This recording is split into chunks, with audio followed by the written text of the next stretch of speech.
자, 그러면 바로 시작하겠습니다. 오늘 우리는 이과를 할 차례예요. 이과에는 역사서, 시가서, 예언서는 서로 통하지 않습니다. 이런 제목을 갖고 있습니다. 역사서, 시가서, 예언서 이게 뭐였죠? 일과에서 배운 거 잘 기억하십니까? 역사서, 시가서, 예언서는 문학적 구분에 따른 성경의 편집이라 그랬잖아요. 그래서 역사서는 17권, 시가서는 5권, 예언서는 17권 이렇게 여러분들이 외우셔야 돼요. 역사서의 경우 그 시간이 흐르고 있는 특징들이 있고요. 시가서의 경우 그 시라는 장르를 이용해서 그 하나님과 하나님의 사역에 대해서 그 말씀을 해주는 성경이라고 우리가 이해할 수 있겠죠. 그 예언서의 경우는 한 번 더 생각을 하셔야 되는데, 예언서는 왕정시대와 포로시대 이렇게 구분할 수 있는데, 왕정시대가 12권 그리고 포로시대가 5권 이렇게 있다라고 우리가 일과에서 말씀을 드렸던 것 같습니다. 여기는 서로 통하지 않는다라고 했지만 이거 살짝은 오해의 소지가 있는 표현이죠. 그래서 구속사라는 프레임 안에서 같은 내용이기는 하지만, 같은 내용이라는 거는 예를 들면 예수 그리스도와 그의 십자가 사역을 말씀하신다거나, 아니면 그 하나님 나라의 회복과 완성을 이야기한다거나, 이제 그런 면에서는 같은 내용이긴 하지만, 우리가 시간적으로 성경이라는 책을 읽을 때 내용이 통하지는 않잖아요. 자, 이제 그 의미로 받아들여 주시면 됩니다. 왜 내용이 통하지 않냐? 문학적 구분, 문학적 분류로 되어 있기 때문에 그렇습니다. 자, 43페이지부터 볼게요. 여기 역사서 17권, 시가서 5권, 예언서 17권은 문학적 유형에 따라서 구약을 17권, 5권, 17권으로 정리해 놓은 것이다. 이 부분만 이해를 해도 한결 마음이 산뜻해지지 않냐? 이제 이렇게 사모님께서 말씀을 하십니다. 자, 그렇지만 여전히 답답한 게 있으셨죠? 그게 뭐냐? 예를 들면 이런 거예요. 우리가 이 개역개정이라는 성경을 펴보면, 이 성경을 딱 펴보면, 예를 들면 에스더와 욥기는 붙어 있어요. 그리고 아가서와 이사야는 붙어 있어요. 둘이 앞뒤로 나란히 붙어 있기는 하지만 내용은 안 통한단 말이죠. 그 내용상 흐름이 통하진 않는단 말이죠. 그 왜 그럴까요? 전혀 시간 순서대로 붙어 있는 것이 아니기 때문에 그렇습니다. 그래서 역사적 흐름이 아니기 때문에 이제 그렇다라고 우리가 이해할 수 있겠죠. 자, 또 왕국 시대와 포로 시대를 공부할 때 뭔가 복잡했다. 이 부분은 여러분들이 반복하시는 방법밖에 없어요. 그냥 반복해서 들으시고, 그 반복해서 여러분들이 성경을 볼 때마다 약간의 신경을 쓰시면서 왕정시대, 포로시대, 내가 지금 보고 있는 게 예를 들면 예언서 같은 경우 왕정시대 12권, 포로시대 5권으로 이루어진 17권의 그 묶음이라 그랬잖아요. 그래서 예언서 같은 것들을 볼 때 예를 들면 이사야, 예레미야, 뭐 에스겔, 다니엘, 호세아 이런 식으로 막 보실 때 성경을, 내가 지금 읽고 있는 이 그 성경이 어느 시대의 성경인가? 이게 왕정 시대의 성경인가? 포로 시대의 성경인가? 그 내가 지금 읽고 있는 성경 바로 앞에 성경은 뭐가 들어가야 되나? 혹은 바로 뒤에 성경이 뭐가 들어가야 되나? 이런 식으로 뭐가 나타나야 되나? 이런 식으로 여러분들이 그 시간 순서를 맞춰가면서 읽으시는 그런 훈련이 필요하다라는 거죠. 자, 일독학교의 이슈가 무엇인지 아세요? 문학적 유형에 따라 분류된 이 역사서, 시가서, 예언서를 어떻게 하면 서로 그 시간 순대로 혹은 연대기 순대로 통하게 할 수 있느냐 하는 것이라는 거예요. 자, 그럼 어떻게 하면 될까요? 역사서, 시가서, 예언서 요거를 어떻게 통하게 하면 될까? 이 역사서, 시가서, 예언서라는 문학적 유형 혹은 문학적 분류, 요 프레임을 깨버리면 되겠죠. 깨버리고 창세기부터 예를 들면 요한계시록까지 시간 순서대로 읽는 법을 여러분들이 습득하시고 그렇게 읽으시면 되겠죠. 약간의 훈련은 필요하지만 그 훈련을 한 번만 해두시면, 그 해두실 뿐만이 아니라 예를 들면 우리가 이제 이렇게 성경책을 펴보면 이 성경 앞에다가 다니엘이라면 제 성경에 이렇게 써 있어요. 옛날에 써놓은 건데, 망하기 전 포로 시대 에스겔 앞에 있어야 된다. 그래서 다니엘 그 다음 에스겔이 와야 된다. 이제 이런 식으로 써놨단 말이에요. 그래서 예를 들면 이렇게 성경 안에 다니엘이든 내가 읽으려고 하는 성경이 뭐든지 간에 그 앞뒤 성경을 여러분들이 성경책에다 직접 써두시고 그렇게 계속 읽어가시다 보면 이 시간 순서대로 너무나 자연스럽게 맞출 수 있게 될 거 아닙니까? 그렇죠. 자, 그 얘기를 하는 겁니다.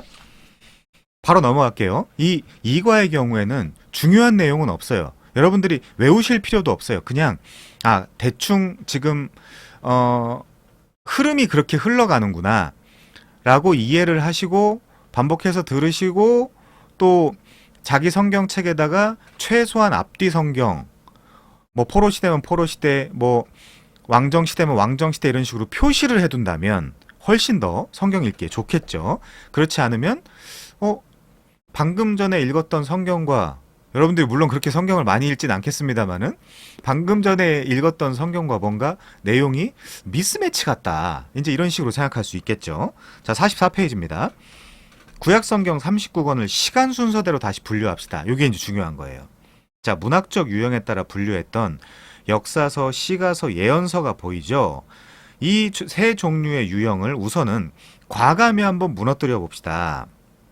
그리고 나서 지금부터 이 구약 39권을 다른 기준이 아니라 무조건 시간 순서대로, 역사적인 순서대로만 배열을 해서 새 판을 짜보자 이거죠.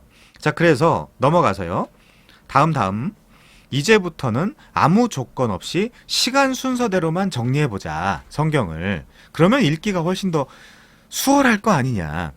예를 들면 소설책을 읽든 뭘 하든 연대기적으로 시간 순서대로 역사적으로 성경을 읽히니까 훨씬 더 이해하기 좋을 거 아니냐. 지금 그 말씀을 사모님께서 해주시고 계신 것입니다. 자, 우리도 여행할 때 지도가 필요하잖아요. 이렇게 이야기하네요. 길을 알고 가야 마음이 편하니까요. 그렇죠. 여행을 떠나기 전 가려는 목적지까지의 길을 알아야 되니까요. 예를 들면 지금은 인기가 많이 시들었고 제주시 자체에서도 위기가 아니냐 이제 뭐 여러 그런 말들이 나오고 있긴 하지만 제주 여행을 만약에 갔다고 치면 두 개로 나눌 수 있잖아요. 제주와 뭐 서귀포 이런 식으로 나눌 수 있잖아요. 제주 공항에 딱 도착해서 왼쪽으로 돈다 그러면 예를 들면 애월이 나오고 한림이 나오고 한경이 나오고 대정, 안덕, 이제 서귀포죠. 중문, 그 다음에 뭐가 나오죠? 중문 다음에 그 다음 남원, 표선, 그쵸? 성산, 구좌, 조천 이런 데들이 나오잖아요. 그 제주시를 만약에 이제 우리가 생각을 해본다 그러면, 근데 예를 들면 그 애월 갔다가 갑자기 그 조천을 가고 싶다. 이제 이러면 멀잖아요. 애월에서 조천은 가자면 갈 수 있나? 예를 들면 근데 안덕에 있다가 갑자기 무슨 성산 여행을 가고 싶다, 이제 성산에 갔다가 그 한림에 가고 싶다, 약간 이러면 굉장히 비효율적이잖아요. 여행을 한다라는 어떤 그런 그 일정이 굉장히 비효율적이기 때문에 우선 우리가 여행을 할 때도 그렇지만 성경을 읽을 때도 뭔가 이런 가이드를 할 수 있을 만한 그런 지도가 있어야 되겠다, 이제 그런 식의 이야기를 하고 있는 것이죠. 자, 45페이지입니다. 성경을 일독하기 위해서도 쭉 이어지는 지도가 있어야 된다. 자, 그러기 위해서는 다음 몇 가지 단계가 필요한데 그게 뭐냐? 우선은 베이스 캠프를 설치해야 된다는 거예요. 베이스 캠프가 뭐냐? 당연히 역사서로 삼으면 훨씬 더 편해지겠죠. 역사서 17권이 베이스 캠프다. 시간 순서대로 성경을 다시 배열하려면 우선 구약 39권이 어느 시대의 책인지를 내가 분명히 알아야 됩니다. 그래야 가능하겠죠? 라고 물어보죠. 그래서 1과에서 39권 하나하나를 역사 순서에 초점을 맞춰서 설명을 했던 것이다. 시간 순서로 이어졌던 책들이 어떤 것들이 있었냐? 역사서 부류의 책이었잖아요. 몇 권이었죠? 17권.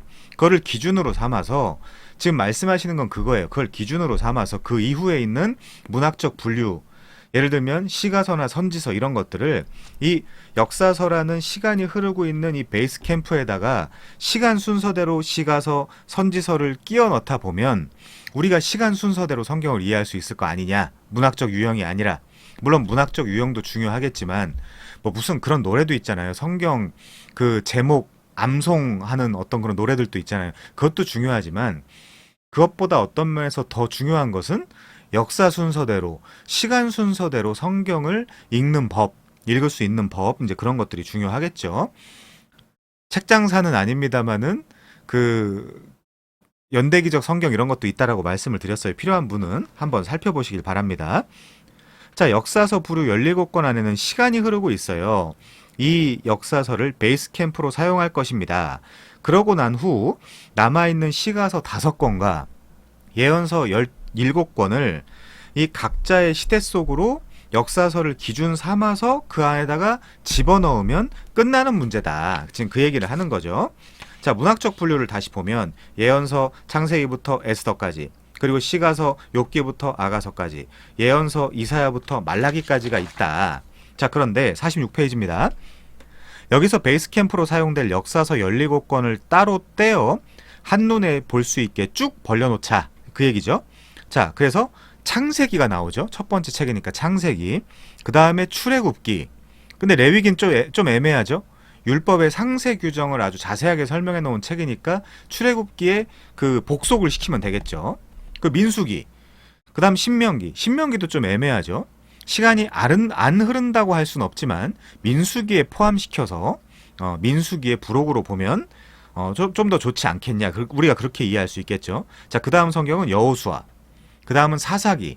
그 다음은 룻기. 근데 룻기는 사사시대 중에 기드온 시대를 배경으로 하고 있으니까 룻기에 처음 그 1장 1절의 표현도 사사시대에 이제 이렇게 나오잖아요. 그러니까 이 룻기도 사사시대에 집어넣긴 해야 되겠죠. 자, 그 다음에 사무엘 상하, 열왕기 상하, 역대 상하. 역대 상하도 약간 애매합니다. 왜냐하면 왕정시대와 포로시대를 둘 다 포괄하고 있기 때문에 요거를 그 역사서의 어떤 그런 베이스 캠프로 삼기에는 조금 애매한 부분이 있어요. 그건 이따 설명하겠습니다. 자, 그 다음에 에스라, 느헤미야, 에스더가 있는데 에스더도 사실은 에스라 시대에 포함되는 것이 좋겠다라고 말씀을 드렸었죠. 자, 넘어가서요. 자, 기억하시죠? 일과에서 성경책 목록을 초록색, 그 다음 노란색, 빨간색으로 구분했던 거, 그게 문학적 유형이었습니다. 역사서, 시가서, 선지서. 앞으로 이 역사서, 시가서, 예언서, 제가 예언서랑 선지서를 그 혼용해서 사용하고 있는 똑같은 표현이에요. 똑같은 의미예요. 이 세 부류로 나눴던 개념을 많이 사용할 거거든요. 그리고 이 세 부류가 보이면 바로 17이 떠오르면 좋겠다. 그리고 조금 더 심화 과정으로 나아간다면 이 예언서의 경우에는 왕정시대 12권, 포로시대 5권 이렇게 이제 여러분들이 외우시면 됩니다. 뭐 막 억지로 외운다라기보다 그냥 계속해서 반복해서 들으시고 이 강의를 포기하지 말고 계속해서 듣다 보면 성경이랑 훨씬 더 친숙하게 된 여러분 자신을 발견하게 될 거예요. 자, 이런 복수 개념들이 떠올라야 된다는 것 또한 잊지 말라라고 이야기를 합니다. 결과적으로 제가 우리 교회에서 성경 강의도 많이 하고 강해도 많이 하겠지만 직접 여러분들이 성경을 읽으시면서 하나님의 뜻을 발견하고 찾으셔야 돼요. 지금 시대는 그 인스턴트로 하나님이 내가 어떤 남자 혹은 여자, 어떤 직장, 어떤 학교를 가길 원하시나 이런 식으로 되게 쉽게 뭔가 해먹으려는 어떤 그런 수작들이 있거든요, 인간들한테는. 괜히 그래서 무슨 음성 듣고 뭐 이렇게 해서 난 어디를 갈까? 누구를 만날까? 어떤 일을 할까? 어떤 학교를 갈까? 그냥 그분이 알려주셔도 사실 순종하지 않을 거지만 알려주시면 내가 편하겠다라는 생각을 하고 있는데 그거 되게 굉장히 인스턴트 식의 신앙이고요. 진짜 중요한 건 뭐냐면 여러분들이 창세기부터 요한계시록까지를 이 하나님의 말씀을 반복적으로 읽으시고 연구하신 끝에 이 성경을 통하여 이 스페셜 레벨레이션 특별 계시라는 성경을 통해서 하나님이 누구신지, 세상은 어떤 것인지, 나는 누구인지, 나는 뭘 해야 되는 존재인지를 자연스럽게 깨달아가야 돼요. 안 그러면 굉장히 주관적 신앙으로 치우칠 수밖에 없습니다. 뭘 듣는데요, 도대체 우리가. 그런 게 아니에요. 자, 그래서 우리는 이 성경을 중심으로 가는 사람들이라는 거 잊지 말아주시면 좋을 것 같아요. 자, 46페이지 두 번째, 베이스 캠프 예외 목록. 쉽게 하려고 해서 되는 것도 아니고요. 그거 정답도 아닙니다. 오답이에요.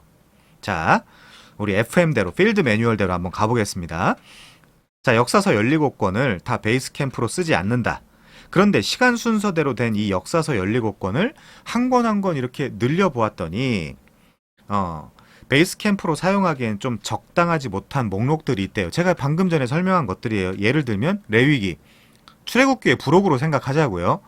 시간이 흐르지 않으니까 신명기도 그냥 민수기의 부록으로 생각을 하자고요. 룻기, 사사기의 부록으로 생각하자고요. 그리고 역대 상하, 요건 좀 이따 설명을 할게요. 마지막으로 에스더는 에스라에 포함이 돼야 되겠죠. 에스라에. 자, 레위기를 볼게요.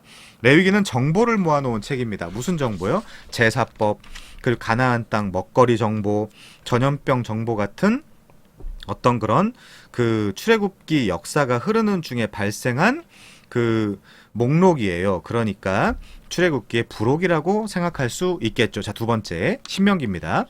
광야 2세대에게 가르친 모세의 고별 설교라고 했다. 눈앞에 그 요단강만 건너면 가나안 땅의 그 여리고가 보이는 이 모압 평지에서 하나님의 계명을 광야 2세대에게, 출애굽 광야 2세대에게 다시 가르치는 내용이니까 시간이 흐른다라고 보기가 좀 어렵다. 그럼 어디에 가야 되겠어요? 우리가 베 미드바르라고 표현했던 그 광야에서, 즉 민수기에서 라고, 민수기에 이 신명기가 포함되면 좋겠다라고 말씀을 드렸죠. 가데스 바네아에서 이 모압 평지까지 오는데 약 40년의 시간이 걸렸잖아요. 그런데 이제 그런 말씀도 드렸죠. LXX는 아리스모이라고 이야기를 한다. 숫자들이라고 그런 식으로 이야기를 하지만 우리는 히브리 성경 그대로 이해하는 게 좋겠다. 광야에서 1, 2차 그 인구조사를 그 포괄하고 있는 내용이 오히려 광야에서 베 미드바르라는 개념이기 때문에, 제목이기 때문에 우린 그렇게 이해를 하자고요.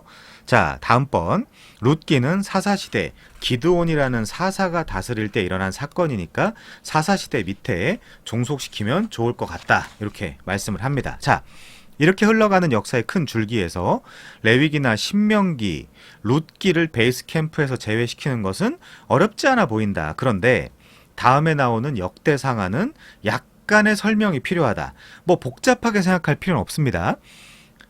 이 사무엘 상하도 있고 열왕기 상하도 있는데 이 역대 상하에서 다시 한번 이 그 왕정 시대부터 포로 시대, 더 나아가 이 아담부터 이 전체 역사를 다 훑고 지나간단 말이죠. 역대기에서. 그렇기 때문에 이 역대 상하를 역사서의 즉 베이스 캠프로 사용하기는 좀 부적절하지 않나, 이제 이런 생각을 하게 되는 것이죠. 오히려 종합의 책이라고 이해하면 좋겠죠. 종합의 책. 뭘 종합해요? 이 족보라는 어떤 그런 문학적 그 툴을 사용해서 이 구속사의 흐름을 정리해주고 종합해주고 있다라고 이제 이해하시면 되겠죠. 그래서 사실은 역대상하라는 성경은 굉장히 중요한 성경이에요. 우리가 이제 이 시대의 역대상하를 잘 안 다루고 있기 때문에 좀 그런데, 역대상하는 어떤 면에서 구속사 전반을 다 훑고 설명하는 아주 중요한 책이라고 이제 이야기할 수 있겠죠. 자, 볼게요. 48장 48페이지. 역대 상하 속에는 열왕기 상하처럼 왕정 시대가 들어가 있다라고 했다. 그런데 달라요. 왜? 역대 상하에는 포로 시대도 들어있기 때문입니다. 포로 시대 가라기보다 포로 시대도 들어있어요. 역대 하에 특별히 포로 시대가 들어있죠. 자, 넘어가서요. 그래서 역대 상하에는 열왕기에 기록된 왕사도 들어있으며, 물론 남유다 중심으로 기록이 되어 있어요. 역대 상하에는. 그 끝이 에스라와도 붙어 있는 것입니다. 여러분들이 그림에 보시면 역대 상하와 에스라의 교집합된 부분이 있죠. 같은 내용을 담고 있다. 그 얘기예요. 자, 두 번째. 열왕기 상하와 그리고 역대 상하와 에스라의 이제 그림이 나오는데, 열왕기 상하와 역대 상하가 같은 그 포함된 부분이 있죠. 교집합된 부분이. 이 부분도 여러분들이 이제 이해를 하셔야 되고, 그리고 역대 상하와 에스라도 교집합된 부분이 있죠. 같은 내용을 포함하고 있다. 이제 그 이야기입니다. 자, 다음 페이지요. 49페이지. 그래서 에스라 맨 앞의 성경 몇 구절과 역대하 끝의 성경 몇 구절이 똑같은 이유가 바로 그것입니다. 예를 들면 그거죠. 고레스가 그 칙령을 내려가지고 그 다시 너희들 땅으로 돌아가서 성전을 건축해라. 그 내용을 담고 있는 거, 이제 그런 거죠. 역대하 마지막에도, 근데 에스라 처음에도 이렇게 교집합되고 있는 내용적 교집합, 그런 부분이 이제 있다는 것이죠. 자, 이것은 다시 말해 이제 포로 시대 역사는 역대 상하라는 시기에 연결된다는 말이다. 자, 이 부분이 좀 중요합니다. 포로 시대 역사의 기관차 뭐가요? 역대 상하가. 역대기 이후 역사서인 에스라, 느헤미야, 에스더 세 권을 이끌고 신약을 함께 나아가는 기관차 역할을 해주고 있다. 누가요? 역대 상하가 그 기관차의 그 제일 앞부분을 이제 차지하고 있는 것이죠. 말하자면. 그리고 이 부분도 중요하죠. 자, 역대상의 1장 1절의 첫 단어가 아담이에요. 그 얘기를 하는 건데, 자, 보세요. 위로는 아담을, 아래로는 신약 시대를 조준하고 달려가는 거대한 책이다. 그러니까 어떤 면에서 구약 전체를 정리하고 구약 전체가 정리된 상태에서 이제 뭐가 필요하겠니? 라는 걸 묻는 책이라고 볼 수 있어요. 예수님이 필요하다라고 대답을 할 수 있겠죠. 즉, 구약 전체를 담고 있는 책이 역대상하입니다. 라고 이야기를 합니다. 그래서 그림을 보시면요. 창조시대, 족장시대, 모세시대, 사사시대, 왕정시대, 포로시대, 신구약 중간시대, 그 다음 신약시대가 나오잖아요. 그쵸? 우리가 뭐 외우라고 제가 부탁을 드리고 있죠. 계속해서 창족, 모사, 왕포 요 앞글자 이 6글자라도 여러분들이 외우시면 그 창족, 모사, 왕포라는 그 시대를 외우셔서 그 시대에다가 성경을 집어넣어도 되겠죠.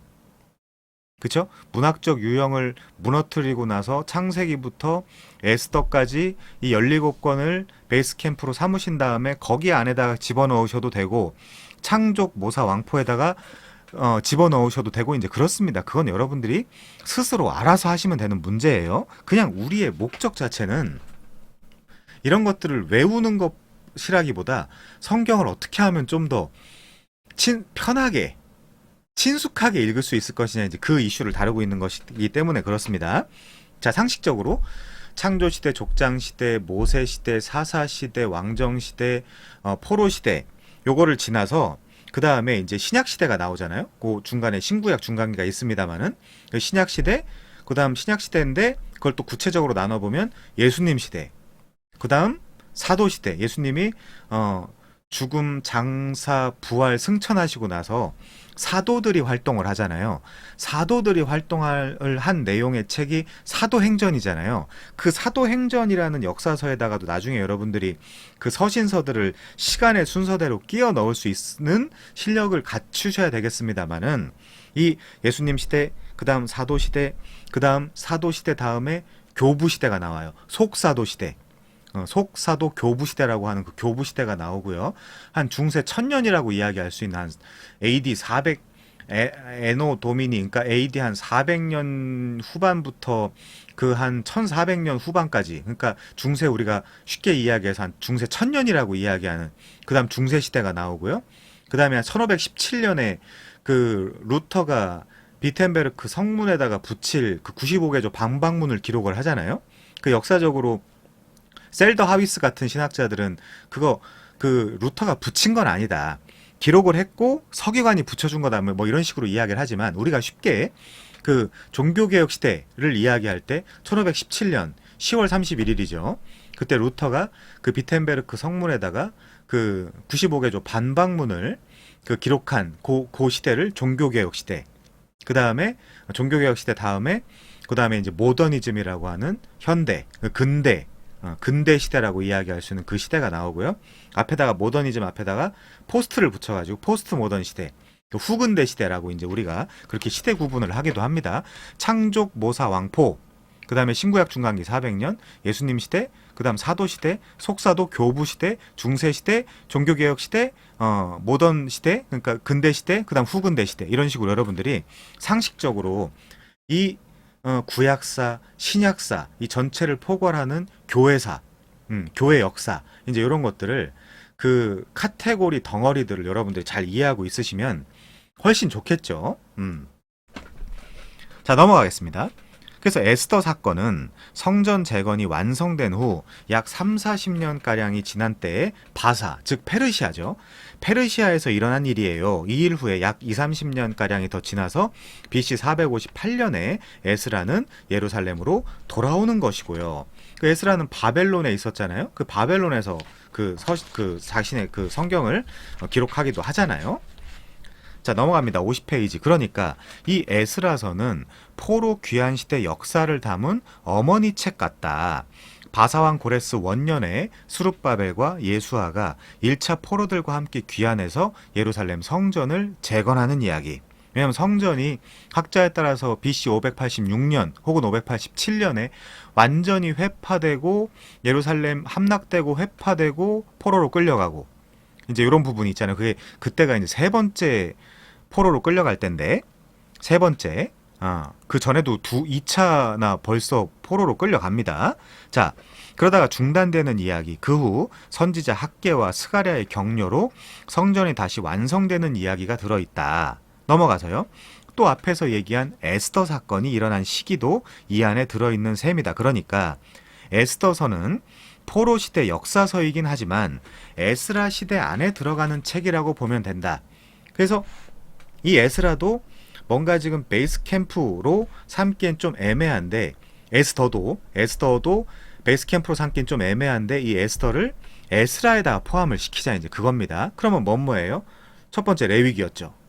두 번째 신명기였죠. 그 다음에 룻기였죠. 그 다음에 역대상하였죠. 마지막으로 에스더. 요 5개는 뭔가 지금 이 역사서로서의 그러니까 베이스 캠프로서 삼기는 조금 애매한 부분들이 있으니까 여러분들이 잘 이해하시고 그 생각을 하시고 베이스 캠프를 한번 확정해보자 이제 그 이야기죠. 자, 51페이지입니다. 그래도 여전히 헷갈려 이 말을 하고 싶으시냐? 당연하다. 당연해요. 이거 어떻게 한 번의 강의, 우리가 지금 성경 처음 읽으시는 분들도 계신데 한 번의 강의로 이걸 다 이해할 수 있겠습니까? 그렇죠?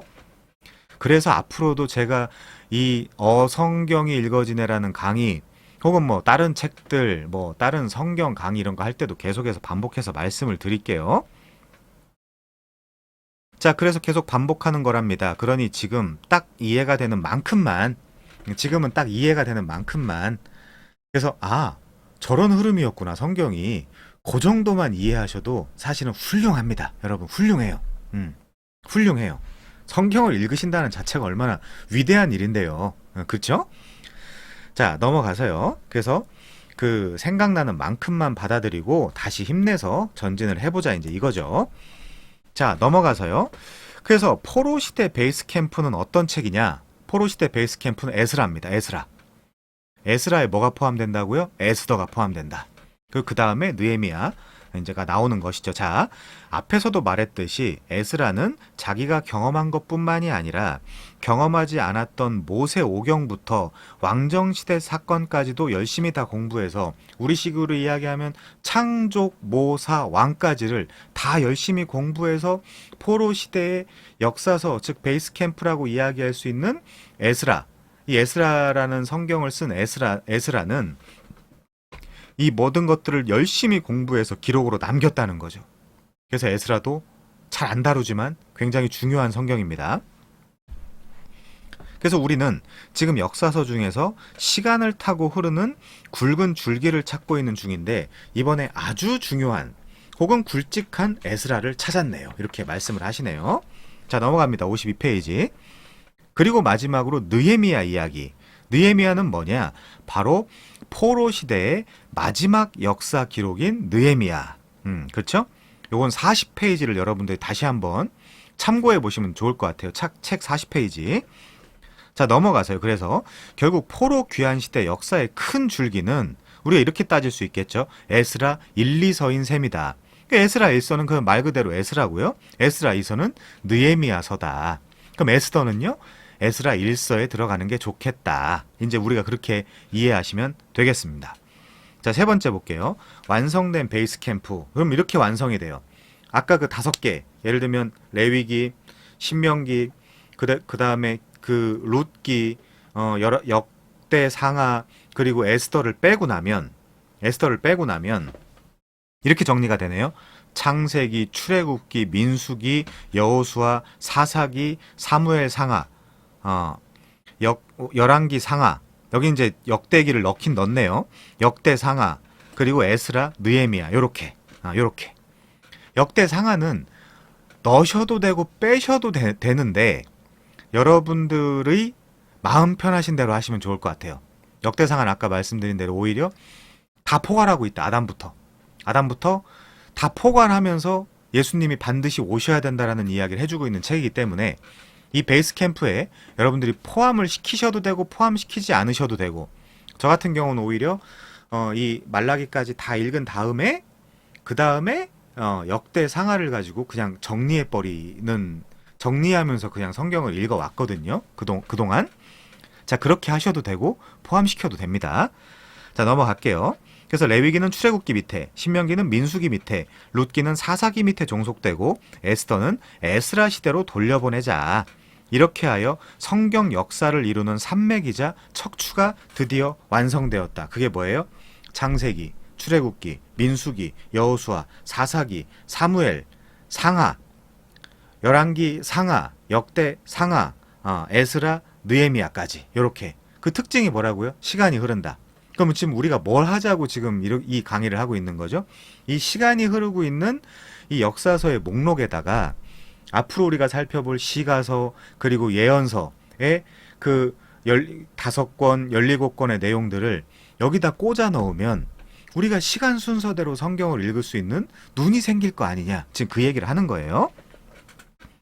자, 이 10개의 첫 글자로 된 말은 앞으로 우리가 읽어야 할 성경 읽기표를 만드는 기초석이 됩니다. 그래서 53페이지에 보면 창출, 민수, 삿삼, 왕, 대라느 이렇게 외우라고 말씀을 하십니다. 외우시면 좋겠지만 계속해서 들으시면서 적당히 지금 최소한 오늘 2과의 핵심 내용은 여러분들이 이 흐름이 그렇구나. 성경이 연대기적으로 분류가 안 돼 있고 연대기적으로 분류한다는 것도 불가능합니다. 어떤 면에서 갑자기 창세기를 써내려가다가 그 욥기가 들어갈 수 없잖아요. 그렇잖아요. 그쵸? 그리고 예를 들면 뭐랄까요? 다윗 왕 이야기를 사무엘서에서 이야기를 하다가 갑자기 시편이 들어갈 수 없잖아요. 그래서 그 시간적으로 분류한다라는 것도 어떤 면에서 굉장히 어렵고 또 어떤 면에선 불가능하기도 해요. 그렇기 때문에 우리가 대강 이 프레임을 만들어서 이 척추, 그쵸? 이 산맥을 만들어서 그냥 우리 식대로 우리가 여러분 개인이 스스로 성경을 읽기 편하게 요 성경 읽기표의 베이스 캠프를 한번 만들어 보자. 이제 그 의도예요. 요게 다시 말씀드리지만 금과 옥조는 아닙니다. 자, 다음 페이지요. 자, 그러면 네 번째. 이게 또 중요하죠. 베이스 캠프에 시가서 5권과 역사서 17권을 끼워 넣자. 역사서가 아니라 예언서 17권을 끼워 넣자. 예언서 하면 또 12권, 5권, 왕정시대 12권, 포로시대 5권 이렇게 여러분들이 이해를 하셔야 된다라고 계속해서 제가 지금 의도적으로 반복해서 말씀을 드리고 있습니다. 우리는 지금까지 역사서 17권을 정리해서 창출, 민수, 삿삼, 왕, 대라느 이 10글자를 베이스 캠프로 삼았습니다. 이제 문제는 시가서 5권과 예언서 12권을 여기에 끼워 넣는 일이에요. 그들이 살던 시대로 들여보내자 이제 이 말입니다. 성경을 읽을 때 우리를 답답하게 했던 이유가 많았었다. 예를 들면 그게 뭐냐? 장소, 지리. 장소, 지리가 지금 굉장히 멀잖아요. 우선 우리가 지금 살고 있는 한국 땅과 그 팔레스타인, 예를 들면 그 비옥한 초승달 지역, 거기에 어떤 그런 지리적 배경과 거리가 굉장히 멀잖아요. 그리고 두 번째, 상황, 문화를 모르기 때문이라고 말할 수도 있다. 우리가 그 고대 근동의 문화를 살아본 적도 없고 경험해 본 적도 없고 사실상 어떤 면에서 배워본 적도 없고, 그렇기 때문에 이들이 사용하는 언어, 문화, 관습 이런 것들을 잘 모르잖아요. 그러니까 당연히 성경을 우리 스스로 읽고 이해하기가 어려운 부분들이 있죠. 그래서 그 간극을 조금씩 메꾸다 보면 여러분들이 성경이랑 훨씬 더 친숙해지지 않겠냐, 이제 그런 얘기를 할 수 있게 되는 것이죠. 자, 맞아요. 역사, 지리, 문화, 특별히 이제 언어, 그쵸? 언어 이런 것들을 공부를 했었어야 하는데 그저 읽어내려가기만 하다 보니 이해가 안 됐군요. 자, 그래서 제가 책 장사는 아니지만 최연수 선생님의 책을 제가 첫 강의 때 추천을 했었죠. 자, 그래서 불면증 환자도 구약을 읽다가 잠들어 버리는 것이었다. 이해가 안 되니까 흰 거는 종이고 검은 거는 글씨고 이제 그렇게 이해할 수밖에 없었던 것이죠. 자, 그래서 특별히 선지자들의 예언은 그들 나름대로 살아가던 시대적인 그리고 역사적인 환경과 상황에서 나온 예언이다. 그걸 그 독일어로 하면 지쯔임 레벤, 지찜 레벤 이제 이런 식으로 이야기하기도 하잖아요. 그 내가 지금 그 저자가 속해 있는 기자가 속해 있는 상황과 형편, 배경 같은 것들. 그러니까 영어로 굳이 말해보자면 컨텍스트라 그러죠. 이 신학은 라임을 맞춰가지고 우리가 텍스트와 콘텍스트의 문제다 이제 이런 식으로 이야기를 하기도 하는데 텍스트는 말 그대로 성경 자체의 그 텍스트고요. 콘텍스트는 내가 지금 읽어내려가고 있는 이 텍스트의 상황, 텍스트의 문화, 문맥, 배경 이제 이런 것들. 그래서 그런 지리, 역사, 문화, 관습, 언어 이런 콘텍스트를 알면 그게 진리는 아니지만 그거를 알면 어느 정도 텍스트를 이해하는데 좀 더 도움이 되겠죠. 이제 그 얘기를 하는 겁니다. 자, 넘어갈게요. 55페이지. 그러니 레위기나 신명기가 모세의 출애굽 상황에서 나온 것처럼 그러니까 레위기를 읽을 때는 뭘 이해해야 되겠어요? 이 죄와 사망에 종되어 있었던 우리 그걸 이제 이스라엘로 표현을 하는 거죠. 그 이스라엘이 바로의 종되어 있었던 이스라엘이 그 바로의 종되어 있었던 땅 미주라임 즉 애굽 이집트에서 나와서 탈출해서 가나안 땅에 가는 여정이 기록되어 있는데 그 가나안 땅에 결과적으로 가서 어떻게 살아야 될지 그 how to live의 문제가 우리한테 주어져 있잖아요. 그래서 그러면 율법을 왜 주는 거지? 십계명을 왜 주는 거지를 생각하고 읽어야 돼요. 레위기를 읽을 때. 그래서 가나안 땅에 가서 그러니까 가나안 땅에 가서 그 가나안 땅의 그 이방 관습 문화에 그 새 속에 물들지 말라고 십계명과 율법들을 주시는구나라는 그 기록 목적, 의도, 배경, 뭐 역사, 문맥, 흐름 이제 이런 것들을 이해하고 레위기를 읽으면 그래도 조금 더 이해가 된다는 거죠. 그래도 조금 더. 그래도 물론 어렵긴 합니다. 그래서 우리가 열심히 공부를 해야 되겠죠. 자, 마찬가지로 시가서, 예언서들의 배경과 상황을 알아야 그 말씀을 이해할 수 있게 되는 것이다. 그렇죠. 시편 같은 경우는 전 세계의 그리스도인들이 다 사랑하는 성경 아닙니까? 그럼에도 불구하고 각 그 시편 기자들이 자신의 시편을 그 시를 쓰게 된 그 배경과 상황과 형편 그걸 이해하고 나면 다윗이 이래서 도망가면서 미친 척을 할 수밖에 없었구나 라는 것들 그런 것들을 좀 더 이해하면서 우리가 시편 같은 것들도 읽을 수 있겠죠. 그래서 이제 이 시가서와 예언서가 각각 어느 시대인지를 알아보려고 합니다. 뭘 통해서요? 베이스캠프 10개의 목록을 통해서 거기다가 이제 집어넣으면서 어느 정도라도 한번 알아보자. 자, 시가서는 다행이다. 왜냐면 아래 몇 가지만 알면 되니까. 첫 번째, 욥기는 아브라함 시대로 종속시키면 돼요. 아브라함 시대가 배경입니다. 그래서 욥기는 창세기 한번 넣어보자. 시간 순서를.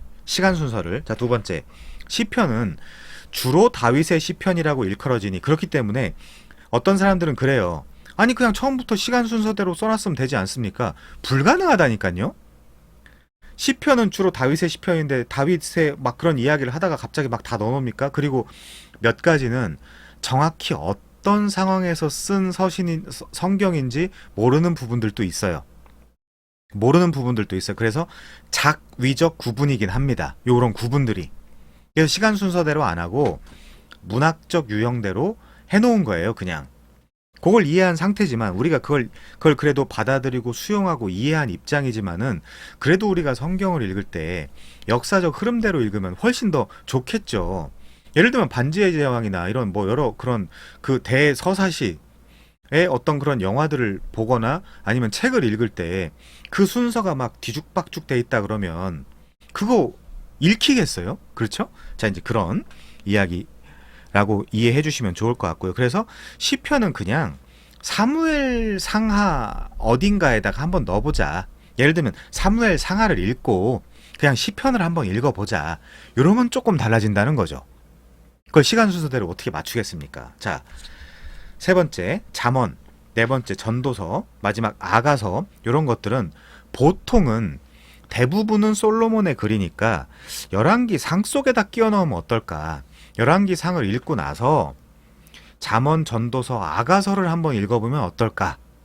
그러면 되겠죠. 그러면 자, 그래서 베이스 캠프가 왕이니까 그 왕의 잠언, 전도서, 아가서 같은 것들을 끼워 넣어보자. 아니면 여러분들의 그 잠언이나 전도서나 아가서 이렇게 그 아까 제가 보여드린 잠언 거기 가가지고 요 거기다가 이제 밑에다 써놓는 거예요. 열왕기 상을 읽은 다음에 읽읍시다. 이런 식으로. 그러면 내 성경이니까 훨씬 더 성경을 읽을 때, 이 내가 지금 이 성경을 읽을 때 이 성경의 위치는 바로 그 위치구나라고 이해할 수 있을 거 아니에요. 자, 넘어가겠습니다. 시가서 끼워 넣기. 자, 56페이지요. 욥기는 대체로 아브라함과 같은 시대인 족장 시대로 보자. 그러니까 창세기로 들어가면 되겠죠. 시편, 주로 다윗의 시편이니까 사무엘 상하를 본 다음에 한번 보자. 그리고 잠언, 전도서, 아가서 같은 경우는 보통 그리고 대체적으로 솔로몬의 글이니까 열왕기 상 끝난 다음에 한번 읽어보자. 이제 그렇게 되면 되겠죠. 자, 성경을 쉽게 이해하기 위해서는 성경 목록표를 보며 혼자서도 요리조리 맞춰보는 연구가 필요하답니다. 그렇죠?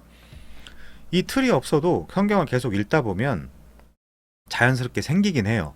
여러분들이 포기하지만 않으시면 그럼에도 사실 여러분들이 그 위대한 여정에 동참하신 거긴 하죠.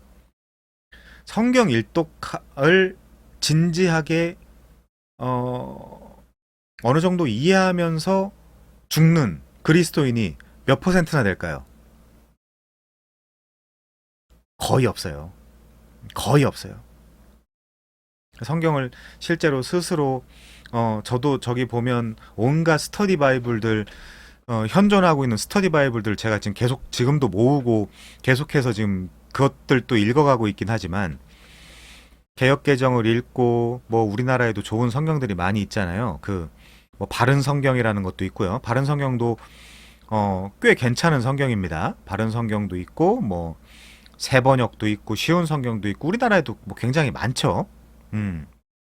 그 다음에 그런 것들도 한 번씩 그 참고적으로 읽어볼 수 있잖아요. 그리고 또 그 기독 서점회 같은 데 가면 신약 성경 같은 경우는 막 그 몇 가지 번역본을 굉장히 큰 책에다가 지금 이 서재에 없고 다른 서재에 있는데 굉장히 큰 책에다가 다 비교 대조를 해놓은 성경들도 있어요. 여러 가지 성경을 한눈에 볼 수 있게. 그리고 뭐 그 홀리넷이나 이제 이런 데 들어가 봐도 그렇게 이제 확인하거나 볼 수도 있잖아요. 그리고 뭐 바이블 웍스나 이제 이런 데도 굉장히 번역 성경들이 많이 올라와 있잖아요. 성경 프로그램 중에. 바이블 웍스를 그 이제 성경을 이제 처음 읽으시는 분들이나 이런 분들은 잘 모르겠지만 뭐 아무튼 그렇습니다. 그리고 그 다음에 영어 성경을 읽어본다거나 그러면서 조금씩 익숙해지는 대로 그 히브리어, 헬라어를 그 처음부터 당연히 안 읽히겠죠. 안 읽히겠지만 그거를 또 그렇게 다 풀어놓은 성경들이 있어요. 또 여러분들이 찾아보시면 기독교 서점에 그런데 찾아보시면 그런 것들이 있기 때문에 그런 것들을 여러분들이 직접 읽으시면서 이 직접 이 성경과 소통하는 성도가 돼야 된다. 성경 일독도 안 하고 죽은 성도가 그게 과연 온전한 성도라고 이야기하는 거는 고사하고 그게 성도는 맞습니까? 그게 가능합니까, 여러분? 우리가 하나님에 대해서 개혁신학적 관점에서 볼 때 하나님에 대해서 알 수 있는 그 객관적으로 알 수 있는 유일한 방편은 성경이에요. 그 내 안에서 역사하시는 성령이 그 성경에 대한 어떤 그런 해석에 그 도움을 주시기 때문에 그걸 조명이라 그러죠. 우리는 성경 없이 신앙생활을 할 수 없어요. 그래서 사실 궁극적으로는 목사를 의존하는 게 아니에요. 그리고 지금 예를 들면 내 앞에서 설교하고 있는 목사가 온전히 하나님 말씀을 제대로 전하고 있는지 안 전하고 있는지 여러분들이 어떻게 압니까? 그래서 여러분들이 그 사도 바울이 설교했을 때 그 성경을 가지고 집에 가서 상고했던 그 베레아 사람들처럼, 그쵸?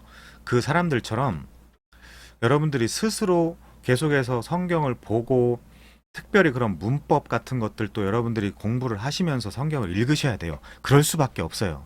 지금 시대가 그렇게 호락호락한 시대가 아니에요. 그냥 뭐 건강한 교회래요. 뭐 큰 교회니까 뭐 제가 우리 교단을 이야기하는 것 같아 좀 죄송하지만 합동 측이니까 좋겠죠. 그렇지 않습니다. 그렇지 않아요. 그런 시대가 아니에요. 저도 사역을 하면서 정말 많은 뭐 교역자라고 스스로 이야기하고 하는 주장하는 사람들도 많이 만났지만 발도 안 되는 교역자들이 얼마나 많습니까, 여러분? 그쵸? 그러니까 여러분들이 스스로 우선 그 위대한 선택을 하셨는데 한글 성경부터 충실하게 읽으시고 그 다음에 뭐 영어를 읽는다든지 뭐 이제 이러면서 성경 전체에 익숙해지고 친숙해지시는 여러분들이 되시면 좋겠죠. 자, 넘어가겠습니다. 빨리 끝내야 돼요. 자, 그래서 예언서 17권 끼워 넣기부터는 책 분량이 아닌 시간이라는 조건에 의해 진행되기 때문에 대선지서, 소선지서라는 개념은 이쯤에서 버리고 가자. 적어도 뭐 할 때요? 시간 순서대로 이 성경을 여러분들이 성경 읽기표를 재구성할 때는 그 대선지서, 소선지서라는 개념 이거 분량 차이라 그랬잖아요. 분량 때문에 대, 소라고 한다고 했잖아요. 이 개념을 버리고 가자 그거죠. 자, 예언서 17권을 끼워 넣기 바로 들어가겠습니다. 기억하세요. 예언서 17권은 왕정시대 끝부분과 포로시대에만 들어간다는 사실을요. 그래서 이 아까도 계속해서 말씀드리고 있습니다만 예언서는 왕정시대 12권과 포로시대 5권으로 나뉩니다. 그거 기억하셔야 되고요. 베이스 캠프에 다 흩어져 들어가지 않고 대라느 어딘가에 들어간다 이 말이죠. 자, 이제 이 17권의 예언서 중에서 왕정시대로 들어갈 12권과 포로시대로 들어갈 5권을 구분해 보자. 12개를 먼저 외우는 것보다 5개를 외우는 게 더 쉽겠죠. 그래서 5개를 외우고 나서 예를 들면 뭐 에스겔, 다니엘, 학개, 스가랴, 말라기 이 5권을 외우고 나서 그럼 그걸 뺀 나머지 12권이 왕정시대겠구나라고 이해하시면 되겠죠. 이 5개는 포로시대니까. 자, 먼저 포로시대 5권의 예언서가 뭐냐? 에스겔, 다니엘, 학개, 스가랴, 말라기다. 이 5권을 뺀 나머지 12권이 왕정 말기로 들어갈 예언서가 되겠습니다. 근데 끝난 게 아니에요. 지금 이 두 번째 컷, 57페이지 두 번째 컷은 시간 순서대로 안 돼 있어요.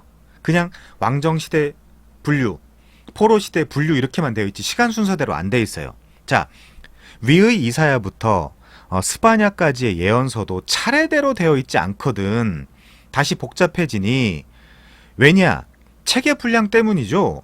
맞아. 그것만 알아도 우리가 지금 왜 이 공부를 하고 있는지를 안다는 이야기다. 그러면 왕정시대 12권의 예언서도 다시 시간 순서대로 정리를 해야 되겠네요. 이런 것 때문에 여러분들이 머리에서 쥐가 나는 건데 외울 필요 없습니다. 그냥 지금은 이번의 목적은 그냥 그렇구나. 그렇게 되어 있구나 정도 이해를 하자고요. 그 뭐 반복해서 들으시든지 아니면 여러분들의 상황과 수준에 따라서 외우실 분들은 외우시든지 그렇게 하시면 되겠습니다. 자, 왕정시대로 들어갈 12권의 예언서가 시간 순서대로 배열을 해보면 이렇대요.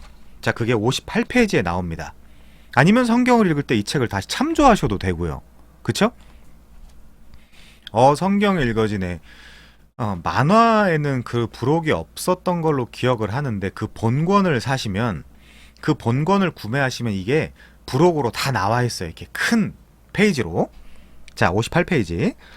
오바댜, 요엘, 호세아, 아모스, 요나, 이사야, 미가, 나움, 스바냐, 예레미야, 하박국, 에가까지.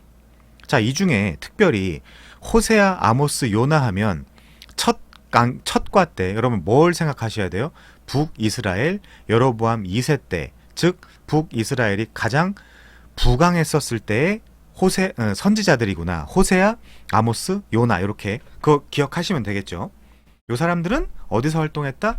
북이스라엘에서 활동한 선지자구나. 자, 이걸 몰랐다니 이대로만 읽으면 되는 거잖아. 이렇게 이야기를 하죠. 자, 넘어갈게요. 바로 지금 우리는 예언서 17권 중에서 왕정시대 선지서 12권을 베이스 캠프로 열왕기 하 동네로 들여보냈다. 이제 나머지 포로시대 5권 에스겔, 다니엘, 학개, 스가랴, 말라기를 처리 예정이다. 이제 그렇게 이야기해요.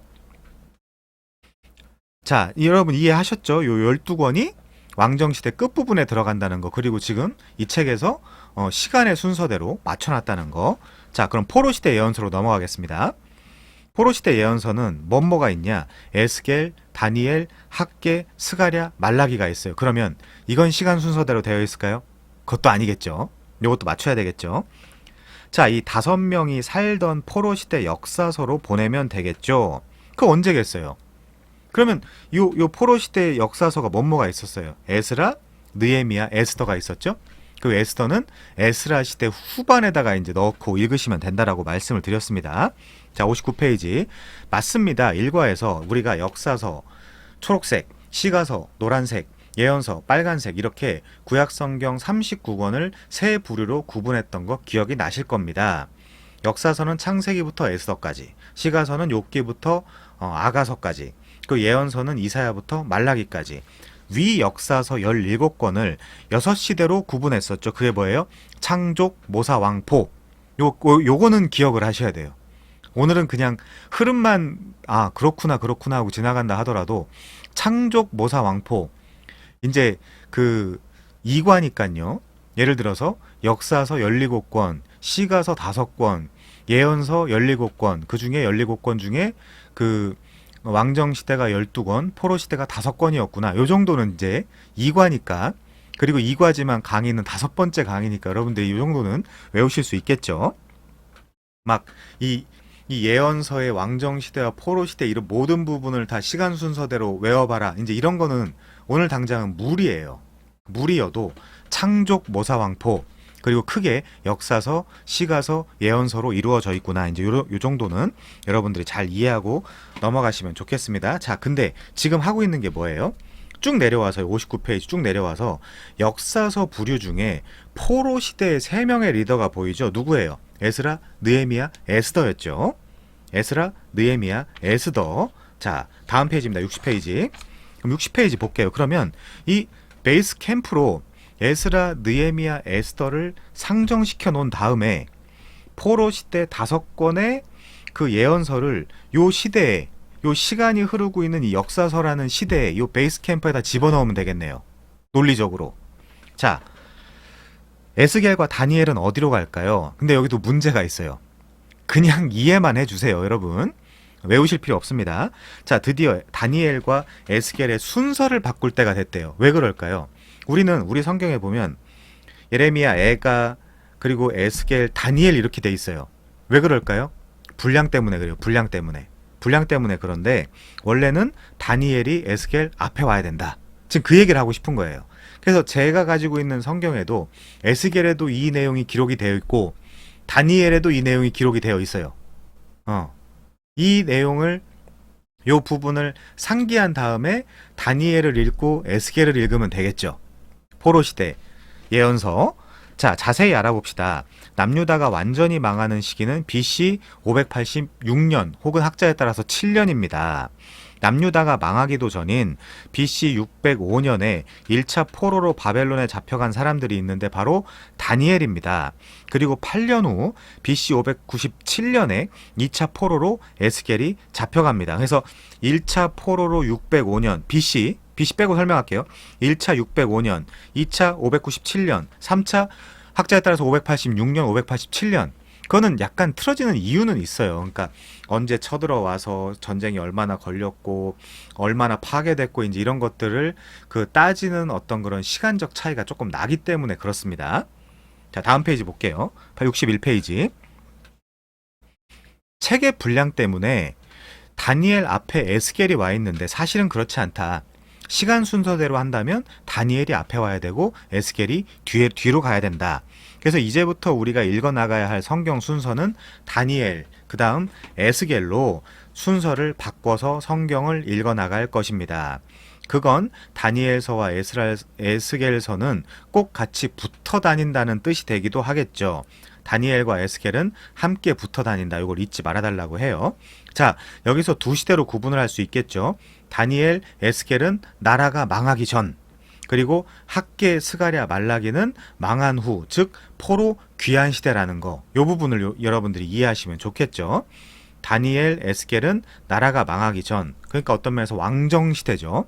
그리고 학개, 스가랴, 말라기는 포로 시대, 그리고 포로 귀환 시대. 여기에 약간 맞물려 있습니다. 포로 귀환 시대에 속해 있죠. 정확하게는 포로 귀환 시대에 속해 있죠. 자, 그 다음을 보면요. 다음 표를 보면요. BC 빼고 이야기하면 605년, 597년, 그리고 586년 혹은 7년에 이 세 차례에 걸쳐서 그 포로로 끌려가게 되는데요. 바벨론 포로로. 멸망 전 포로의 내용이 다니엘과 에스겔이 이제 기록이 되어 있고요. 그리고 유다가 멸망을 합니다. 완전히 멸망하는 걸 587년으로 잡자고요. 587년으로 잡고 그 다음에 에스라서가 나와요. 그 다음 학개, 스가랴가 들어가고 에스더가 나오고 느헤미야가 나오네요. 요 부분을 여러분들이 이해하시면 되겠죠. 그리고 이 에스더 같은 경우는 느헤미야 읽기 전, 그쵸? 그리고 에스라 다음, 여러분들이 그렇게 이해하시면 되겠습니다. 그리고 마지막 성경은 말라기다. 자, 이처럼 다니엘과 에스겔은 왕정 시대 끝부터 바벨론 포로 시대와 겹쳐집니다. 교집합된다. 왕정 시대와 포로 시대가 교집합된다. 그래서 다니엘과 에스겔은 베이스 캠프 데라느 중에, 데라느가 뭐였죠? 데라느가 포로 시대 그 베이스 캠프라 그랬잖아요. 그 데라느 중에 라 앞에 넣어야 된다. 라 앞에. 데와 라 사이에 넣어야 되겠죠. 왜냐면 아직은 왕정 시대니까. 자, 그래서 다니엘과 에스겔은 왕, 그러니까 역대하와 그리고 라, 에스라와 그 사이에서 읽으면 되겠다. 그래서 우리 성경에는 다시 말씀드리지만 이 겔이 앞에 있는데 이유는 분량 때문이다. 오직 그 이유 때문이다. 자, 그렇게 이해하시면 되겠습니다. 자, 다음 페이지요. 그럼 학개와 스가랴는 어디로 가야 되냐?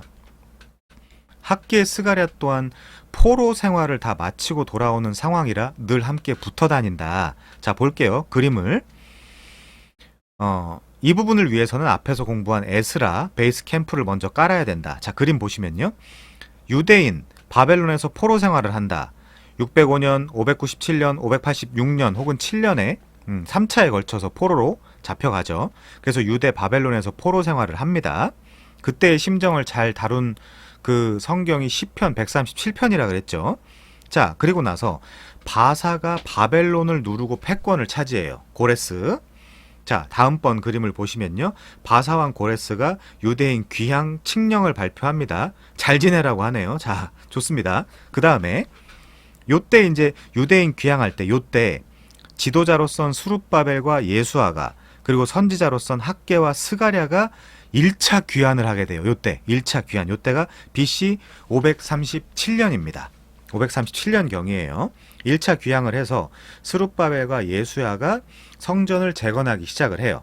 자, 그러고 나서 성전 재건 중단이 되고 그 16년 동안 방치가 됩니다. 그때 학개와 스가랴에게 하나님의 말씀이 임하죠. 이 성전을 짓는 거는 우리의 힘이나 능이 아니고 하나님의 영으로 가능하다. 그게 신약의 예수님까지 연결이 되는 거예요. 자, 그 다음에 학개와 스가랴가 백성을 격려하고요. 그다음 성전이 완성이 되네요.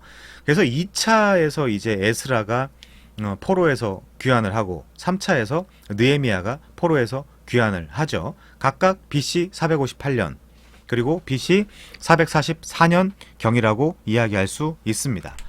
여기까지의 이야기가 다 에스라, 즉 베이스 캠프 안에 들어가 있는 이야기다. 그러니까 학개와 스가랴를 베이스 캠프 중 라, 즉 에스라로 들여보내는데 이의가 없죠. 그래서 학개와 스가랴는 에스라와 함께 읽으면 되겠다. 만약에 여러분들이 연대기적으로 성경을 읽고 싶다면 함께 읽으면 되겠다. 자, 그래서 요 연대기를 잠깐 정리하면요. BC 빼고 설명을 할게요. BC 빼고, 비포 크라이스트 빼고 722년에 북이스라엘이 아수르에 의해서 멸망을 해요. 그 다음 605년에 바벨론 1차 포로로 잡혀갑니다. 그때 다니엘과 귀족들이 잡혀가죠. 자, 597년에 바벨론 2차 포로로 끌려가는데 그때 여호야긴 그리고 에스겔 그 기술자들. 자, 그리고 586년 7년에 바벨론 3차 포로로 끌려가는데 그때 예루살렘이 완벽하게 멸망을 하죠. 그리고 539년에 539년 10월에 고레스의 바벨론 점령이 일어납니다. 그리고 538년에 1차 포로가 귀환을 하죠. 혹은 537년에 1차 포로가 귀환을 하고, 그때 세스바살이라거나 수룹바벨 같은 사람도, 그게 에스라 1장부터 6장에 자세히 나와 있습니다. 그리고 520년에 학개와 스가랴가 선지자 활동을 하고요. 515년에 제2성전이 완공이 되죠. 그리고 492년에 1차 페르시아 전쟁이 일어나요. 그리고 490년에 2차 페르시아 전쟁이 일어납니다. 그리고 480년에 3차 페르시아 전쟁이 일어나요. 요런 내용들은 여러분들 영화 300에 보면 이제 픽션과 난픽션이 이제 섞여 있지만, 영화 300에 보면 어느 정도 재밌게 이제 좀 나와 있죠. 19세 이상만 보세요. 예, 잔인하고 좀 그렇습니다. 자, 그 다음에 465년 궁정 쿠데타로 크세르크세스가 사망을 하고, 465년에 크세르크세스의 아들 아닥사스타 1세가 집권을 합니다. 요때가 느헤미야가 술 맡은 관원이 되는 거죠. 그리고 461년에 이집트가 페르시아 제국의 반기를 들고요. 458년에 2차 포로 귀환을 해요. 요때 에스라가 돌아오죠. 이런 내용이 에스라 7장부터 10장에 기록되어 있습니다. 요때 1차 신앙운동에 대한 내용들이 에스라 7장부터 10장에 나와 있죠. 그리고 444년에 혹은 5년에 3차 포로 귀환을 하는데, 그때 느헤미야가 돌아오고요. 느헤미야가 성벽 재건 공사와 2차 신앙운동을 벌이게 되는 내용들이 느헤미야서에 나와 있습니다. 자, 그렇게 이 역사를 정리를 하시면 되겠어요. 구체적인 연도는 조금씩 달라요. 사람마다 주장하는 것이 조금씩 다르기 때문에 여러분들이 여러 문헌들을 참고한 끝에 여러분 나름대로 정리를 하시면 되겠습니다. 이런 연도 같은 것들은 약간씩은 다르다. 학자마다 주장하는 것이. 자, 이제 말라기를 볼까요? 말라기는 어디로 가면 되냐? 말라기는 BC 430년, 요때는 느헤미야 후기 시대까지 활동을 했다. 그래서 우리가 앞서서 쳐놓은 베이스 캠프 맨 마지막에 놓여있는 성경이 데라느였다. 데라느였는데, 바로 이때를 어디로 들어가면 되냐? 느헤미야로 들어가면 된다. 느헤미야로. 그쵸? 자, 포로 시대 역사서는 에스라, 느헤미야, 에스더인데, 에스더는 에스라 밑에 종속시켰기 때문에 에스라, 느헤미야 두 권만 베이스 캠프로 사용을 했었다. 자, 포로 시대 가장 마지막 선지서인 말라키는 느헤미야 뒤에 집어넣으면 된다. 그래서 성경 읽기는 느헤미야를 읽고 말라기를 읽으면 되겠다. 이제 그렇게 정리할 수 있겠죠. 자, 64페이지입니다. 이쯤에서 개역개정 성경 목록을 살펴보면 느헤미야는 728페이지 쪽에 있대요. 그러면 말라기는 어디 있냐? 1327페이지쯤에 있대요. 그러면 어마어마하게 사실은 차이가 나잖아요. 근데 사실은 느헤미야 읽자마자 말라기를 읽는 것이 성경 연대기적으로 읽기에는 적합하다.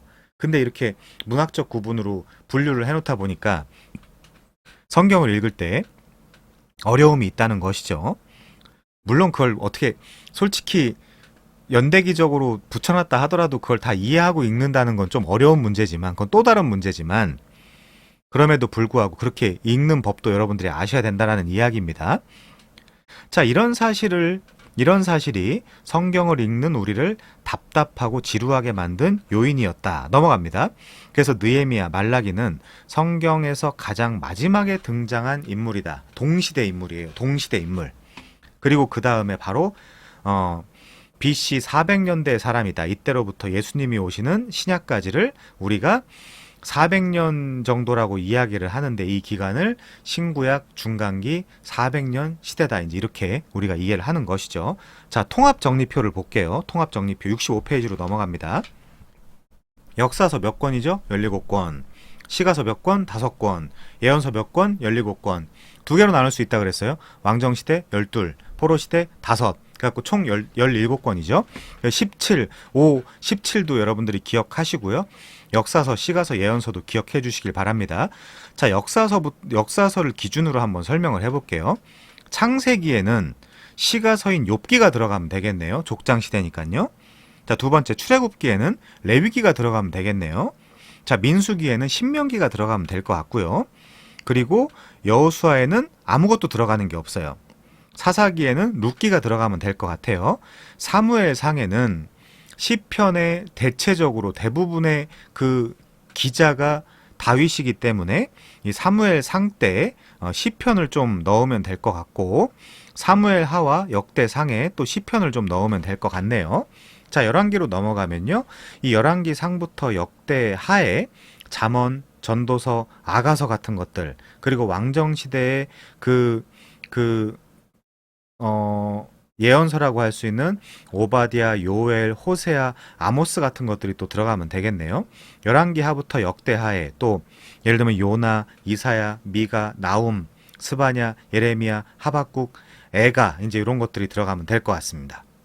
그리고 이제 마지막 포로 시대의 어떤 역사서 혹은 베이스 캠프라고 이야기할 수 있는 에스라, 에스더, 느헤미야의 이 선지서들, 예를 들면 다니엘, 에스겔, 학개, 스가랴, 말라기를 여러분들이 포로 시대 그 예언서니까요.